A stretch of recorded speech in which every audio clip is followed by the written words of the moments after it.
दोस्तों नमस्कार। जय प्रकृति, जय संस्कृति। मैं हूँ Vinod Kumar Kowe. Voice of Adivasi channel पर आपका स्वागत है। तो दोस्तों, आज के इस वीडियो में अपन थोड़ी सी एक धर्म के बारे में बात करेंगे। एक्चुअली धर्म होता है क्या, और धर्म मानने के लिए कुछ पात्रता की ज़रूरत पड़ती है। जो अपन लोग कहते हैं कि ये हमारा धर्म है, या कोई कहता है कि ये हिंदू धर्म है, कोई कहता है ये इस्लाम है, या ये है या वो है। तो दोस्तों, धर्म की कुछ पात्रताएं होती है। मेरा व्यक्तिगत ये है, पर धर्म के लिए कुछ पात्रताएं होती है। उस पात्रताओं में अपने लोग जो कह रहे हैं, अपन उसमें बैठते या नहीं बैठते, यानी क्वालिफाई होते या डिसक्वालीफाई होते, इसके बारे में अपन आज बात करेंगे। तो आज का पहला एपिसोड है, जिसके लिए एक पात्रता होना बहुत बेहद ज़रूरी है। जबकि आप धर्म कहते हो तो उसके लिए पहली बात ये रहना ज़रूरी है कि वो वैदिक उत्पत्ति चाहिए, जिसके लिए अपन जिसकी प्रार्थना करते हैं, जिसका जो यहाँ पर आके धर्म की स्थापना करता है, फिर बाद में अपन उसकी अर्चना करते हैं, उसके लिए प्रार्थना करते हैं। वो एक प्राकृतिक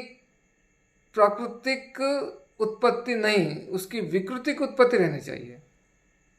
यानी कि अलौकिक सुपर नेचुरल बर्थ रहना चाहिए। मानो कि वैदिक उत्पत्ति चाहिए, दैविक उत्पत्ति, यानी कि उसमें कुछ ना कुछ अलग सा होना चाहिए, एक सुपर नेचुरल, यानी कि अप्राकृतिक होना चाहिए। प्रकृति से भी बहुत ऊपर की चीज़ें होनी चाहिए, जैसे कि बायोलॉजिकल, जो मैन वुमन मेटिंग, फिर बाद में बर्थ, ऐसा नहीं, कुछ समथिंग स्पेशल होना चाहिए। तो उसमें से पहला है आज का अपना दैविक उत्पत्ति। तो देखिए दोस्तों, अभी जैसे कि एक एक अपन लेंगे। अब जैसे कि ईसा है, अब ईसा मसीहा का जो है, जो बर्थ कहा जाता है, मैं नहीं कहता हूँ, उनके स्टैंडर्ड किताबों में से, उनका ईसाई संविधान के हिसाब से मैरी और जोसेफ, ये दोनों, यानी कि वो पहले के बहुत डेवलप आदमी है। अपन तब सुधरे भी नहीं थे, तो वो लोग तभी ऑलरेडी सुधर गए।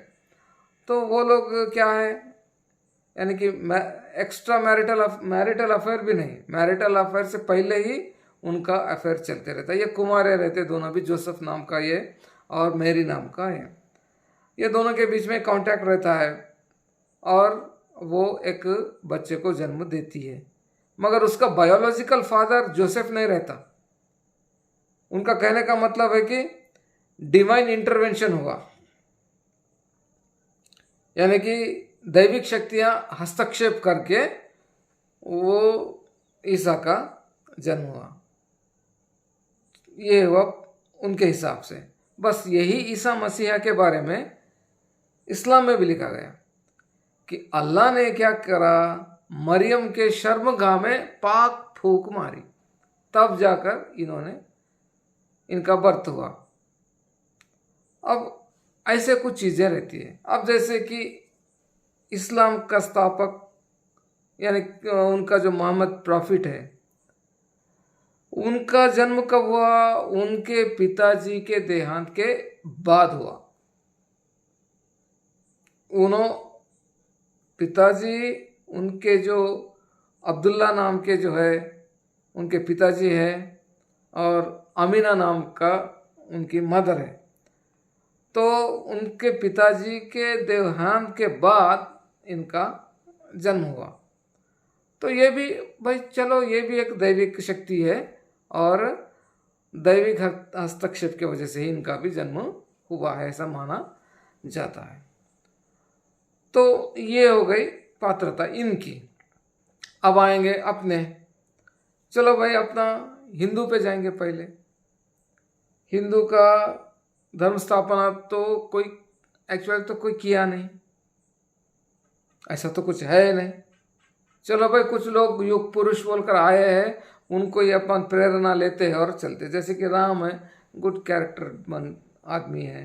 फिर बाद में अपना कृष्ण है, जो क्या बोलते हैं, एक अच्छी तरह से उन्होंने कुछ समस्याओं का ये किया। फिर बाद में आते हैं, बहुत सारे लोग आते हैं, उसमें से अपना जो जैन है, उनका जो तीर्थंकर है, सभी के सभी 24वां तीर्थंकर अपना महावीर है, और उनके भी माता पिता है, सब है। फिर बाद में आते हैं अपना अपना बुद्ध है, बौद्ध है, जो गौतम, उनका उनका भी माता पिता सब था, बीवी थी, बच्चा राहुल नाम का एक बच्चा था, सब था, उन्होंने छोड़ दिया और आ गया। बाकी के हर किसी को माँ बाप है, बायोलॉजिकल रिलेशनशिप से पैदा हुए, मगर फिर ये ऑटोमेटिकली तो डिस्क्वालीफाई हो गए, ये है नहीं। फिर आते हैं अपने अम्बेडकर आते हैं, उन्होंने कुछ भी अच्छा काम किया, भगवान बन गए। फिर बाद में अपने जैसे कि भगवान झारखंड के हीरो बिरसा मुंडा, भगवान बिरसा मुंडा, भगवान मानते हैं क्योंकि अब प्रेरणा लेते हैं, उनका भी माता पिता थे, बायोलॉजिकल हुआ। मतलब अभी अपने जो कुछ भी है, जैसे कि अभी अब गोंडी धर्म तो नहीं है एक्चुअली, दैट इज द संस्कृति, वो प्राकृतिक है। अब चलो अपने लोग थोड़ा सा उसको धर्म का रंग चढ़ा भी देंगे तो मान भी लेते हैं, कुछ हद तक मान लेते हैं। अब वहाँ पर कौन है जो पहला ऐसा कुछ है, ऐसा तो डिविनिटी कुछ हुई नहीं, जो कुछ भी हुआ उसके माता है, पिता है, अलग अलग गुरु है, सब है, माता पिता सबका सबका नाम भी याद है, मगर डिविनिटी हुई क्या? नहीं हुई। तो धर्म नहीं है ना। किसी ने आकर किसी ने वैदिक हस्तक्षेप से कोई पैदा होकर उन्होंने खुद मैं भगवान हूँ, मेरी प्रार्थना कीजिए, मेरे पास सब कुछ है, मैं आपको ये करूँगा वो करूँगा, ऐसा किसी ने बोला? ये दोनों बोले, इसलिए वो धर्म है। कुछ पाने के लिए वो लोग उन पर कुछ करते हैं, अपने क्या देते, कुछ दिए नहीं, कभी कुछ बोले नहीं कि तू मेरी प्रार्थना कर, तू मेरे लिए रो, मैं तेरे लिए ये करूँगा, मैं वहाँ पर तेरा देखते रहूँगा, मैं तेरा पूरा पाप पुण्य का चिट्ठी लिखूँगा, ऐसा तो कोई कुछ बोला नहीं। तो देखिए दोस्तों, अपन इस धर्म के झंझट में न गिरे तो ही ठीक है। अपन है प्रकृति सिद्ध है, प्रकृति से ही पैदा हुए हैं, और प्रकृति ही अपन को सब कुछ सिखाती है। ये कोई आकर धर्म का एस्टैब्लिशमेंट कोई किया नहीं और कुछ हुआ नहीं।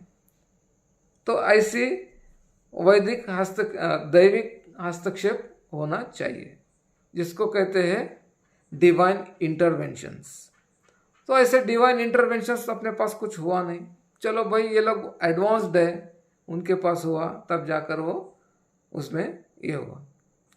तो दोस्तों, अपना जो है हिंदू धर्म में भी हर किसी को माँ बाप सब है, डिस्क्वालीफाई। बौद्धिज्म देख लेंगे, उसमें भी गौतम बुद्ध के माँ बाप है, वो भी बायोलॉजिकल फैक्टर से ही पैदा हुआ, डिस्क्वालीफाई। फिर आते हैं जैन में, जैन तीर्थंकर जो भी है, सबके माँ बाप सब पिता सब है, वो भी डिस्क्वालीफाई। अब बचा कौन? अपने लोग हैं, अपने लोगों को भी माँ बाप सब पता है, तो ये भी धर्म डिस्क्वालीफाई होगा। सिर्फ धर्म के लिए ये डिविनिटी होना जरूरी है, क्योंकि वो धर्म स्थापना के लिए वहाँ से ऊपर से भेजता, बायोलॉजिकल कॉन्टैक्ट से उनका कभी ये उनका जो उत्पत्ति नहीं होती, ऊपर से वो कुछ ना कुछ भेजता है, शर्मगाह में फूंक मारना या कुछ ना कुछ इंटरवेंशन करना, तब जाकर उनकी ये होती है। तो मतलब है कि अपन जो धर्म के नाम पर करते हैं, अपन पूरे के पूरे डिस्क्वालीफाई हो गए, सिर्फ 2 धर्म बचे हैं। तो इस तरह से ये रहता। अभी जुड़ा इस जो इज़राइल में अलग सा मस्जिद है, उसके लिए बार बार झगड़ा होते रहता है जेरूसलम में। उसका क्या है कि उनका एक विश्वास है कि उनका जो प्रतिनिधि आया था, वहाँ पर एक प्रार्थना मंदिर बनाया, फिर बाद में इस्लाम लोग वहाँ गए, उसको तोड़ दिए और वहाँ पर मस्जिद बनाया। उनका एक विश्वास है कि वो फिर से आएगा और फिर से वहाँ पर मंदिर बनाएगा, इसलिए वो उस प्रार्थना स्थल को, जो मस्जिद को नहीं छोड़ रहे। तो ये है बस भाई। ऐसा देखे तो इजराइल तो साला दुनिया का सबसे बड़ा इंटेलेक्चुअल कंट्री है, मगर उसका बिलीफ उस पर है। तो ऐसे अंधविश्वासों में जीना क्यों? जब से ये लोग तो 2000 की बात कर रहे हैं, अपन तो करोड़ों सालों से आ रहे हैं, तब धर्म का कुछ नहीं था। ये बीच में कहाँ से आ गए लोग? कहाँ बैठे वहाँ लिख रहे कुछ भी ग्रंथ लिख रहे और उसको जबरन उसको किसी को भी थोप दे रहे, यानी कि उसमें कुछ सच्चाई है नहीं है, या कुछ सिस्टम रिजिड हो रहा है, पसंद है नहीं है, स्वतंत्रता नहीं है, कुछ है नहीं है। अच्छा खासा जी रहे थे, कहाँ से लाए यार तुम लोग? और ऊपर से डिस्क्वालिफिकेशन। अरे कुछ डिविनिटी लाओ, कैसा होगा क्या होगा वो तो लाओ। तो देखिए दोस्तों, इस तरह से रहता है। प्लीज़ जो भी लोग हैं, इसके ऊपर कुछ कमेंट्स करना है तो डेफिनेटली कमेंट्स कीजिए और इसके ऊपर दीजिए। तो भारत में जो कुछ भी लोगों ने किया, वो मेरे ख्याल से लगता है कि वो सोशल रिफॉर्मर्स है। जो भी अपनी सोसाइटी में, इंडियन सोसाइटी में, आदिवासी सोसाइटी, आदिवासी के बाहर की जो सोसाइटी थी, उसमें कुछ दुराचार थे, कुछ एविल प्रैक्टिसेस थे, जैसे कि वर्ण व्यवस्था हो, अछूत, ये सब थिंग है।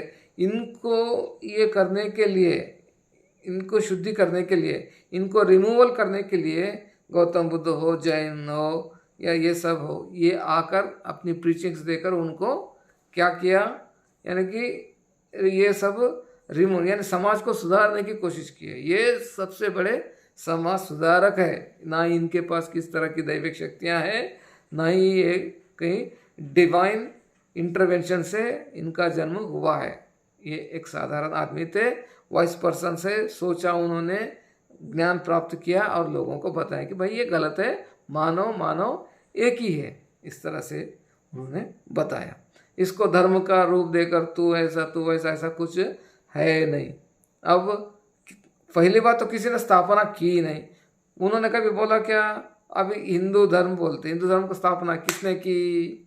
कभी उन्होंने बताया क्या मेरे पास दैविक शक्तियाँ हैं, ये है वो है, तुम मेरी प्रार्थना करो, रोते रहो मेरे नाम पे, रोते रहो, जब तक तुम रोके अंत नहीं हो जाओगे तब तक मेरे दया नहीं आएंगी। जब मेरे को दया आएंगी तो आपको उठा के स्वर्ग लेके जाऊंगा, वहाँ क्या दारू की नदियाँ बहेंगी, अप्सराएं रहेंगे। अरे बाप रे, ऐसी कोई झांकी दे रहा है? कुछ नहीं दे रहा है।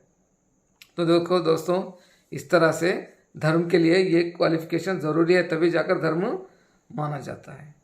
तो दोस्तों, ये मेरा चैनल आप डेफिनेटली सब्सक्राइब कीजिए, और ये मेरे वीडियोस जो है अपने आदिवासी समाज के हर बंदे तक जाना चाहिए, उसकी आँख खुलना चाहिए। धर्म के जंजाल में जो फंसकर है उनको बाहर निकल के आना चाहिए। और बहुत सारे ये धर्म यानी कि एक धंधा हो गया, तो ये धंधे से अपन को बाहर आना चाहिए। साथ साथ क्या है, ये बहुत बड़ा अंधविश्वास है दोस्तों, बहुत बड़ा अंधविश्वास है। इस अंधविश्वास से बाहर अपन को निकलना है। निकल कर बहुत सारे चीज़ें हैं, धीरे धीरे मैं आपको बताते जाऊंगा कि धर्म से एक्चुअली, ये अंधविश्वास से कितना बड़ा नुकसान हो रहा है समाज को, इसके बारे में भी धीरे धीरे मैं आपको बताते जाऊंगा। तो आज का टॉपिक ये है कि अपने लोग जो धर्म का ज्ञान बांटते फिर रहे हैं ना, वो लोगों से मैं कह रहा हूँ, अंधविश्वास को क्यों फैला रहे हो भाई आप? जब आपके पास समाज के लिए कुछ अच्छा सा काम नहीं है तो चुपचाप बैठ के रहो ना, क्यों बिगाड़ रहे हो? अभी तुम्हारी क्या हो रहा है? करोड़ों साल से तुम्हारी आवश्यकता नहीं गिरी, अब भी समाज को तुम्हारी ज़रूरत है क्या हमको? चलो ठीक है भाई, बताना है तो कुछ बोलो ना, कि भाई देखो आप ये तंत्र मंत्र भगवान ये पूजा पाठ, इसमें कुछ नहीं है। प्रकृति आपको सब कुछ सिखाती है। अगर आदमी को कुछ हुआ तो हॉस्पिटल जाइए, खाली वैद्य विद्या ये वो जड़ी बूटी मूली बोलकर अपने प्राण को खतरे में मत लाइए, ऐसा बोल सकते ना? ऐसी चीज़ें नहीं रे भाई, चलो एजुकेशन करो, आप कॉम्पिटिटिव एग्ज़ाम्स लिखो, अच्छे से नौकरी करो, क्योंकि सब कुछ जो धर्म संक्रमित लोग हैं वो लोग सब कुछ लूट जा रहे हैं आरक्षण, आप लोगों के कंपटीशन के लिए आगे बढ़ना है, ऐसा कुछ बोलोगे नहीं। और बहुत सारे चीज़ें हैं, आज के दिन तो मैं ये 2 मुद्दे उठाया मैं। तो इस तरह से कुछ काम करो, क्या धर्म के बारे में उठे, धर्म धर्म हमारा ये धर्म, हमारा वो धर्म, हमारा इसमें ये, हमारा अरे यार what the bloody hell are you talking. हाँ, आप अच्छा नहीं कर सकते तो बुरा भी मत करो समाज का। इतने साल से आ रहे, करोड़ों वर्षों से ये परंपरा है, अब आके तुम सिखाओगे हमको, व्हाट द ब्लडी हेल। तो ठीक है दोस्तों, नमस्कार सभी को जाते जाते। जय प्रकृति, जय संस्कृति। प्रकृति से बढ़कर कुछ भी नहीं है। There is nothing existence beyond the nature. Please remind this quote. नमस्कार।